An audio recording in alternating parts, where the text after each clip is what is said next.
guys! So today, pupunta tayo ngayon sa Rotorua. And our first stop ay ang Redwoods Tree Walk. May bayad doon, pero doon lang tayo sa libre. So, ipapasyal namin kayo sa mga lugar na libre lang. Let's go!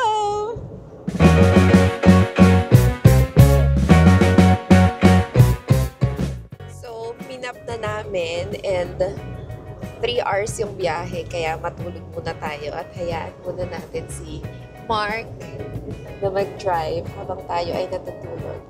See you later!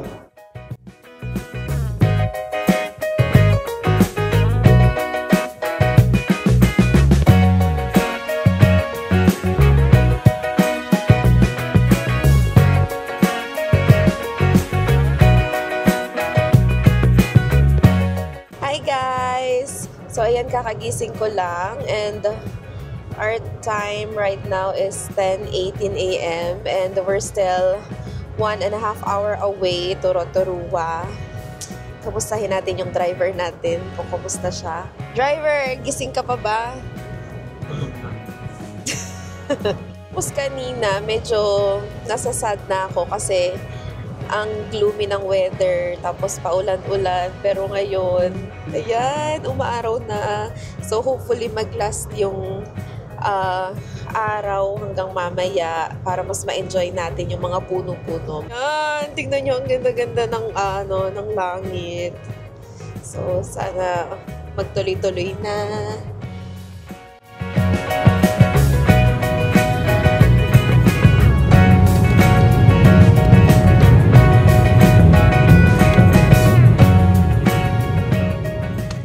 Guys, so nandito na tayo after more than 3 hours. So, tara. In fairness, okay yung distance ng parking papuntang Redwoods kasi around 2 to 3 minutes walk lang, andun na kami. So, ito yung makikita mo sa entrance ng Redwoods Tree Walk. Grabe, di pa kami pumapasok. Na-relax na kami sa ganda ng mga puno. Tapos, ang ganda ng toilet nila. They call it Shroud Art Toilet. So, nung nag-toilet ako, para akong nag-toilet sa loob ng puno. Charot! Pero, in fairness, very creative and nag-complement talaga siya dun sa lugar. Nagustuhan ko rin kasi malinis naman yung mga toilet nila dun. Then, sa part na to, makikita niyo yung mga tao na yan. Sila yung mga nagbayad. Kaya pwede silang maglakad doon. So, hindi tayo dyan.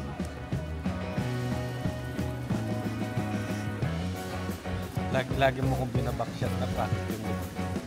So, dahil sabi ko nga kanina na sa libre ko kayo ipapasyal, lalakad lang tayo sa ibaba. Doon sa loob ng Redwood Forest. Pero honestly, pagpasok namin, sobrang ganda ng mga puno. Ang ganda as your background. And ire-recommend ko siya talaga if you are looking for location for your photo shoot like prenup or birthday or any fun shoot lang. Ang ganda ng ambience niya. Tapos nag-complement din yung mga dried leaves sa color contrast. Kaya syempre, susulitin namin yung ganda ng lugar. Kunwari, prenup, ganun. Charot! Pero diba, ang ganda niya sa picture. Daming puno. Grabe. Daming puno. Sobra. First time ko nakita ng gantong puno. Taba, ang laki. Ano sasabi mo? Hindi ko hindi sasabi. Siyempre, nagpa-practice nga ako mag-vlog eh. Ang taba, ang laki. Parang yung... Pero maiba tayo. I-share ko lang sa inyo bakit kami napunta ng Rotorua bigla. Kasi nga, the night before, nagtatanungan kami kung saan kami pupunta, kung aalis ba. And in the end, wala. Naisip namin na magpahinga na lang. Tapos, itong si Mark, ayun, nagpuyat na siya ng hanggang mga 3 a.m. na ata nun. Tapos, plan kasi niya nagigising na siya ng 11 or 12. Kaso, the next morning, mga 7 a.m. nagising ako. Ginigising ko siya kasi inaaya ko siyang mag-Rotorua dahil napanaginipan ko na pumunta raw kami sa Redwoods. As in, yung feeling na gustong-gusto kong pumunta kaya talagang pinilot ko siya. Nung una, sobrang reluctant niya nga kasi ba't daw di ko agad sinabi. Hindi sana daw natulog siya ng maaga. Pero in the end, ayun, pumayag naman siya. Kaya late na rin kami nakarating sa Rotorua. Kaya ang payo ko sa inyo, if magde-day trip kayo to Rotorua, make sure you plan ahead and agahan para mas marami kayong time mamasyal. Nakita mo kanina yung inayos niya, ang ganda. So ayun, tapos na tayong maglakad sa ilalim lang kasi hindi na natin binili yung ticket kasi hindi rin naman ganun ka bitter! So yun guys, tapos na tayong maglakad-lakad sa ilalim lang kasi maganda rin naman yung view kahit hindi ka umakyat doon doon. Tsaka hindi rin naman ganun kalawak yung lalakaran niyo. So parang namamahalan ako. So okay lang naman na hindi na rin kami umakyat.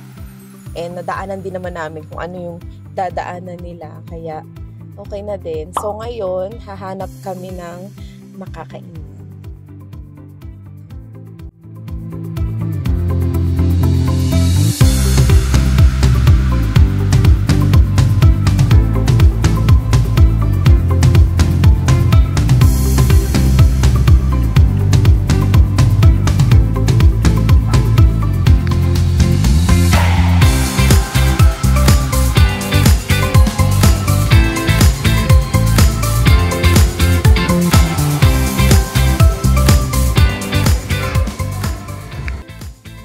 Galing tayo dun sa Indian restaurant. Pero kasi ang hanap natin is biryani. Wala sila. So, hahanap pa ulit tayo ng ibang restaurant. Pwede na rin siguro kahit hindi Indian food. So, titingin-tingin pa kami kung ano pa yung pwede naming makainan dito.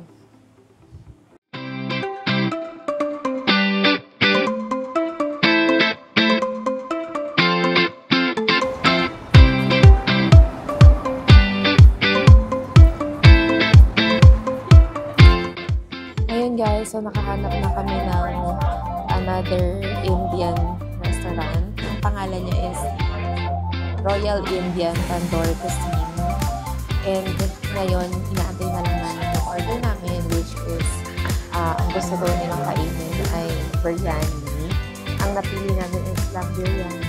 So, ayun, inaantay na lang namin yung sana ba?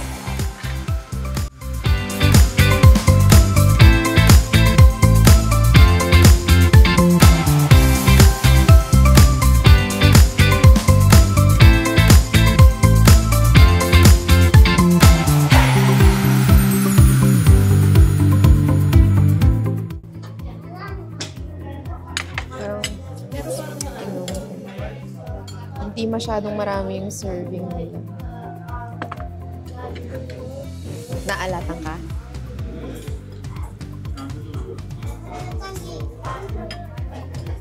Masarap. Ang lamig nga. Ice cream daw, sabi ni Mom. Pag dinagyan mo siya ng ano, hindi. Yogurt to. Tikman na natin.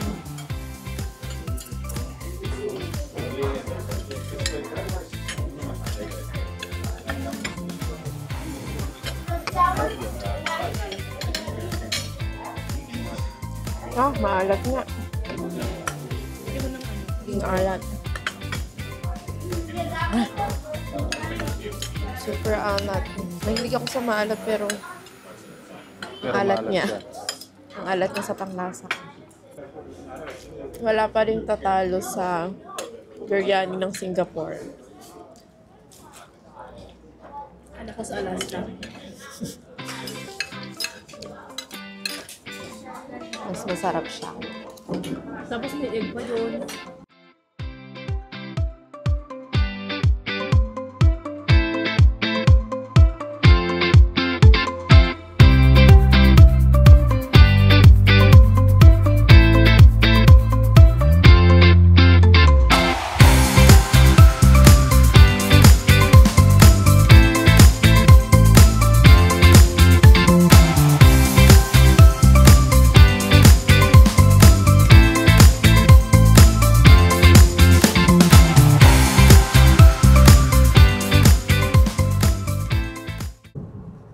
guys, tapos na tayo kumain. And ang next stop natin is sa Quirao Theogerm. Ha?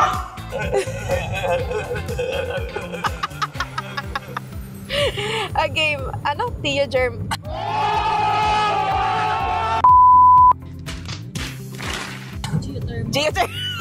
Geothermal. Okay. Hindi geothermal ata yun. Google mo lang. Geothermal landscaping nga. Okay. Ito Take yan two. ano? Quirao.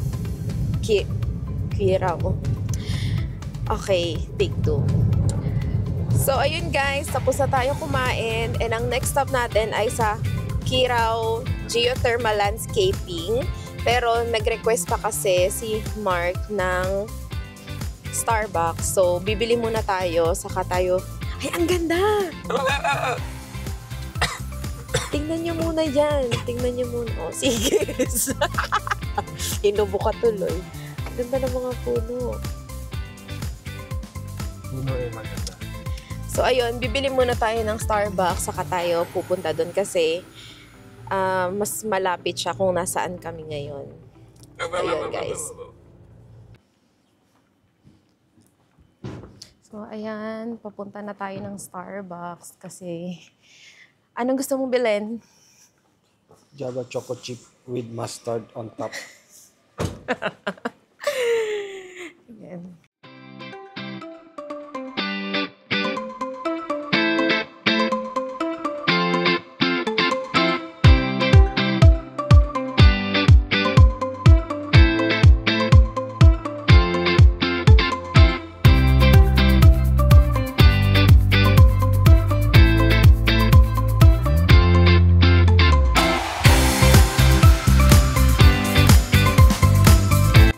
And our second stop ay ang Quirao Thermal Landscaping. For your information nga pala, Rotorua is known for geothermal activities. So for those who like relaxing, Rotorua is a must-go. Because their major attractions here are mud pools, hot springs, spa and wellness experience with natural thermal waters. Kaya sakto talagang place na to sa mga gustong mag-chill. Also, an obvious sign that you are in Rotorua is the smell of sulfur that comes from geothermal activities. Yung amoy niya is like, para siyang bulok na itlog. And at first, nag-worry nga ako kung okay lang ba sa health, malanghap. But nung sinearch ko siya, it says it's not harmful naman for most people since the concentration in the air is like usually low and well monitored naman siya ng Rotorua Lake Council and New Zealand environmental agencies. Kaya, laban lang. Pero i-warn ko lang kayo na yung amoy talaga is very, very strong. As in, malawak yung lugar na pinuntahan namin. Ang ganda niya, pero hindi kami nagtagal ng sobra kasi hindi ko talaga kinaya yung amoy. Sobra yung grabe. Pero alam niyo yung feeling guys, na ang lakas na ng amoy, pero mas malakas yung self-confidence ni Mark. Natatakot ako, umuusok. Bakit? Bakit ang gwapo ko? Ano mo naman? Baho nga. Baho dito. Puntahan natin ang may pinakamalakas na usok.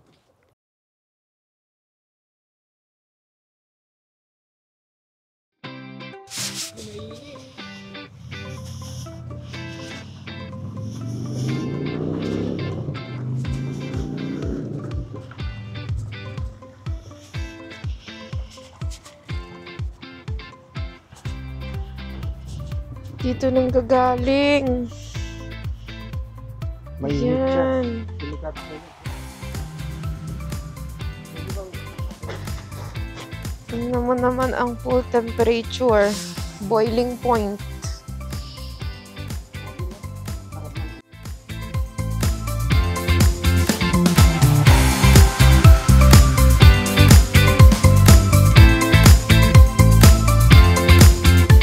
Sarap maligo, boiling point. Ano kayo, gusto mo parang pinapakuluan? Malamig.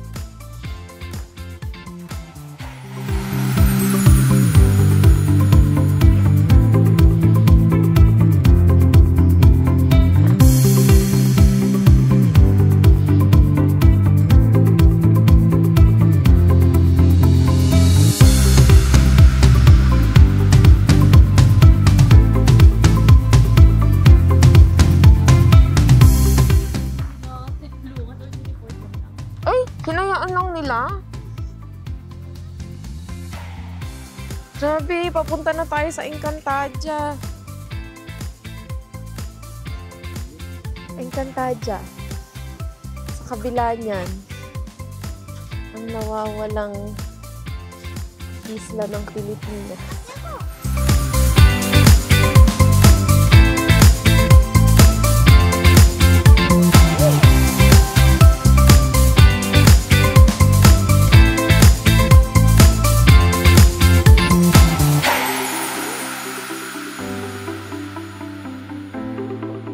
Baho talaga, guys.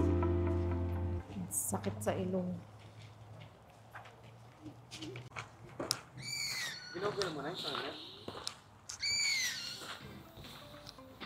Bro! Nung palabas na nga kami, biglang umambon. Buti sakto nalibot na namin yung lugar, kaya nagtatakbo na kami papuntang sasakyan. Hey guys! So, kakaalis lang namin sa Kirao Thermal Landscaping and pinuntahan din namin yung Kirao Park.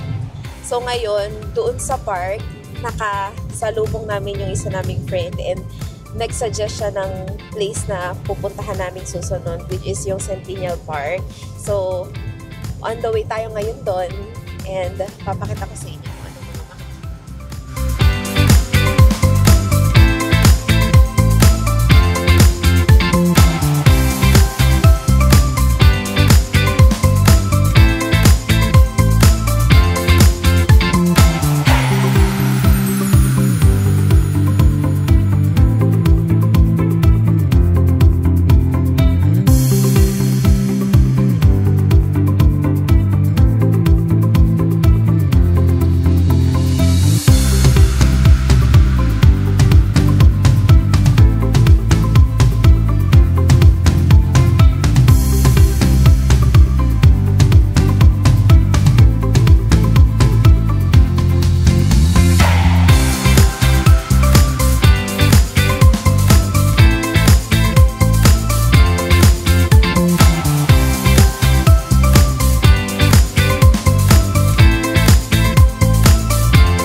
So, pauwi na kami and I think hindi sapat yung isang araw para malibot mo talaga din yung mga tourist attractions dito sa Rotorua, pero yun lang yung kinaya ng araw namin. So, nanggaling tayo sa Redwood Tree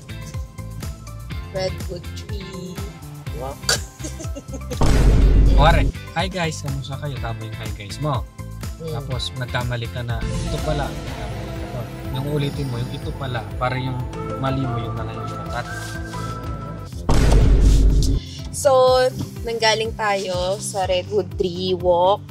Tapos, after nun, nagpunta tayo sa Kirao Thermal Landscaping, tapos sa park din, and then lastly is yung sa Centennial Park. Okay naman yung trip na to, and the highlight is yung sa thermal, kasi ang galing talaga, galing niya, kumukulo talaga yung lake at umuusok. Yun lang talaga ang baho-baho niya, pero ang amazing niya. Kaya sana matry din namin yung hot springs nila dito. Then yung Centennial Park naman, maganda siya. Pero mas maganda siya kung pupunta ka ng mas maganda yung weather kasi mas magiging vibrant yung colors ng leaves niya. And mas maganda siya sa picture. Pero kahit naman ngayon na medyo gloomy yung weather, maganda pa rin siya. Mas maganda kung maaraw sa hotel. Mas vibrant yung colors ng leaves niya and Instagram worthy yung magiging pictures niyo. Ano daw yung sound ng tuba? Meow. Ba pala. May nakita kaming mga tupa. Tuwang-tuwa si Mark. Tapos, ang sabi niya, tapos ginaya niya yung sound. Ano daw sound? Meow. Tapos sabi niya, ay mali. Me pala. Me daw ang sound. Hindi pala meow, me. Tama ba yun? So, final answer na ba ang memo? Final answer ang me. So, ayun lang guys. Hanggang dito na lang.